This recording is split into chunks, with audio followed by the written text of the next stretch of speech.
Hey YouTube, not really doing any forging today, and we're not working on Rusty either.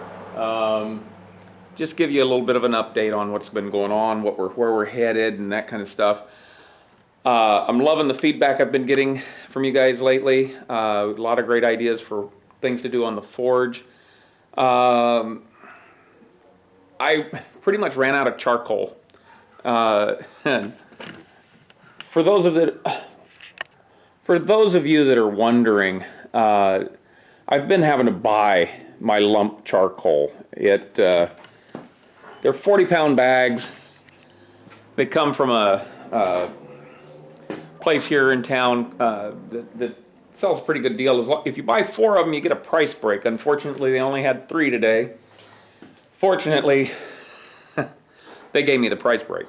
But I'm going to have to look into... The problem with running Charcoal Charlie is finding stuff to feed Charcoal Charlie. So I may have to look into a supplier. Honestly, as much as I hate the idea of doing it, I may look into a propane forge. I'm not really thrilled about it. There's advantages to the propane and there's disadvantages to it. And in the long run, I got to look at it from I'm going to look at it from kind of a business standpoint, is what's the most feasible as far as cost analysis. And I got to see if I can find some figures and stuff and see how it compares to charcoal. But making my own charcoal, the problem with it is it doesn't make a huge batch at a time. It's labor intensive for me to prep the material and load the thing and run it, kind of monitor the thing and then wait for it to cool and char. And I'd rather pay the $14 for a 40-pound bag at this point.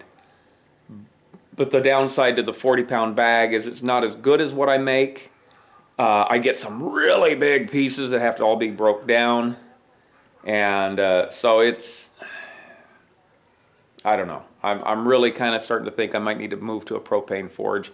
I would run coal, but I tried to get some coal shipped to me last month, and they wouldn't ship it to California. So, yay.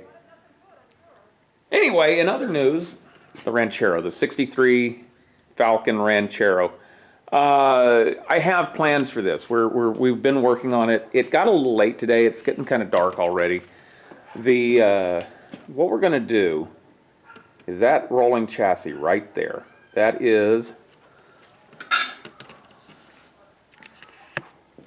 That's the drivetrain and everything from underneath the 91 Mazda Navajo. It's a vehicle that was given to my wife by her grandmother. Her grandmother bought it new in 1991, and when we got it, it had 58,000 miles. The problem with it is it built in 1991, so if it's plastic or rubber or anything like that, it's broke. It breaks. You can't replace it. You can't find it. It's basically a Ford Explorer Sport. It's a little 4x4 with a 4-liter V6 or the Cologne V6. It's got a 5-speed manual transmission. That's why Grandma broke a hip, and they decided Grandma didn't need to be driving a standard anymore. So they bought her an automatic. She never learned how to drive the automatic, but she gave this one to my wife because they couldn't find anyone that would buy it because it was so old. They insisted there was no way that it only had 58,000 miles on it. It had to have 158,000.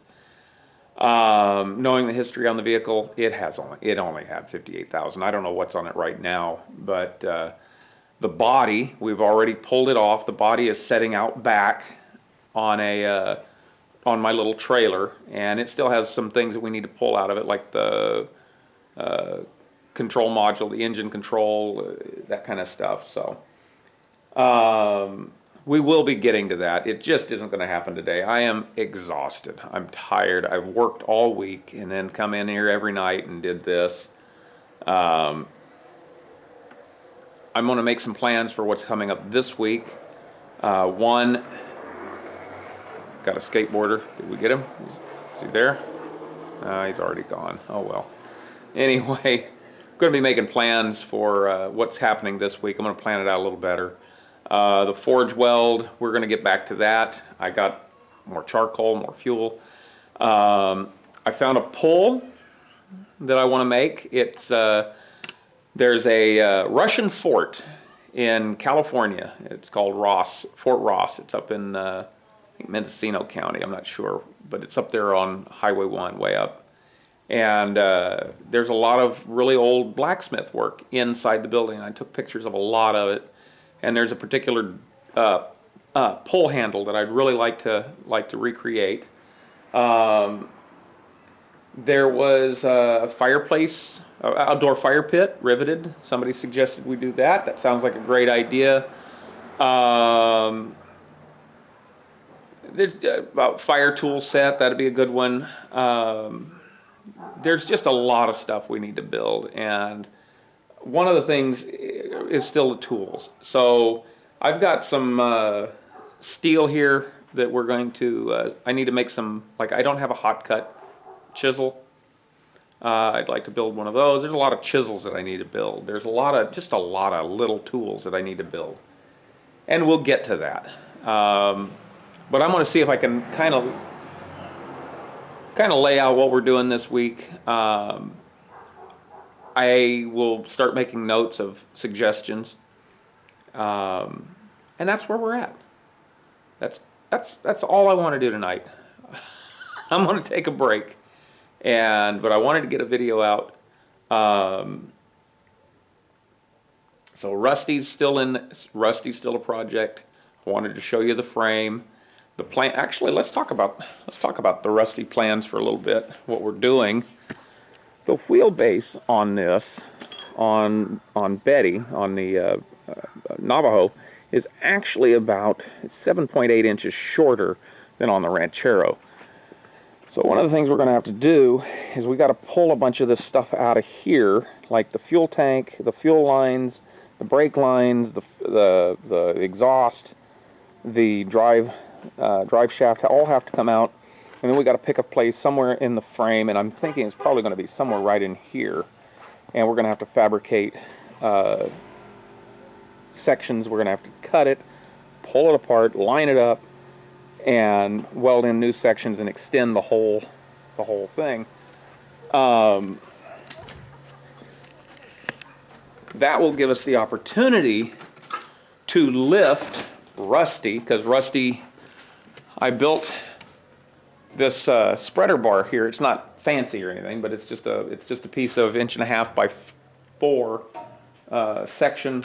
Got a 2x4 running under the cab there, and it goes up to my chain hoist that's in the rafters, and it lifts the body, and we'll be able to lift the body, roll the chassis underneath it, drop the body, figure out how much of the stuff has to get cut out, which I think is going to be most of the firewall, all of the front suspension, probably most of the floor. It's just going to be a lot of stuff, but that's the plan. That'll be the next video we do with Rusty. It may happen tomorrow. I don't know. I got to work tomorrow. Work is a scarce thing these days, especially with the pandemic. So you work when you get it, and be thankful you got it, because you know, might not have anything the next day. So I get to go in tomorrow, and I don't know how long I'll be there, but there will be a video. It may be a short blacksmithing video. If I get home before it gets dark, then we'll go ahead and start pulling that fuel tank off and that kind of stuff off of Rusty. So that's where we stand. I wanted to bring you an update, and so anyway, till tomorrow, bye.